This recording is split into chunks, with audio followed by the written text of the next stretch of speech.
এটা দুটা কামোৰ পাই একো নাই দে মহবিলাকৰ তেজ খাব লাগে না অসমখনে তেজ খাই আছে একো নাই দে ক দে মই কবিতা আবৃত্তি কৰিম দে মই জৱাহৰলাল নেহৰু পৰাধীনতাৰ সাগৰ সাঁতুৰি আহি এতিয়া মই ব্ৰহ্মপুত্ৰ নদীয়ে পাৰ হ'ব নোৱাৰো আয়ো ব্ৰহ্মপুত্ৰ এটা নদী বানপানী আছে ক'ত পাৰ হ'ব পাৰবি আৰু বাবা মই গান্ধীজীৰ দৰে সদায় অহিংসা পথৰে জগত কিনিম হাতত একে ভৰ্তি চেভেন ল'ম বাবা সবে আজিকালি জগা ধৰে তুমি নধৰিবা দে বাবা এইগিলা আৰ্মি পুলিচে হেলো এইগিলা ল'ব নাপায় নহয় আৰু কি বাবা মই কনক লতা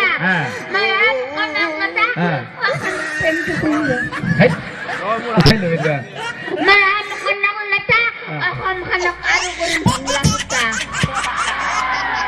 বাবা অসমখন গোটেই শেষ হৈছে আৰু নতুনকৈ আৰু শেষ হ'ব খুজিছে এইগিলা তুমি মাথা মাৰিব নালাগে শেষ কৰাবিলাকে কৰি আছে তুমি সৰু চলিবিলাক মাথা মাৰিব নালাগে ডাঙৰবিলাকে খাই আছে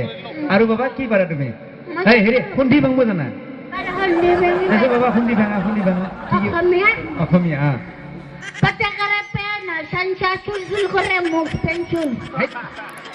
আৰু নাপায় বাবা নাপায় মোৰ কামোৰ যে চাফা মিঠাই খাইছিলে চাফা কৰি লৈছিলে হয় নেকি মনটো বেয়া হৈ যায় নেকি দে একো নাই বাবা আৰু কি কি পাহৰি গেলি একো নাই দে আচ্ছা এই হেৰি কৰা এই বাক্য ৰচনা জানা দে বাক্য ৰচনা খাই পাত পালে বাক্য ৰচনা কৰা খাই পাত পালে বাক্য ৰচনা খাই পাত পালে মানুহক ভাজিব লাগে যেনেকে ফালে ফালি থাকক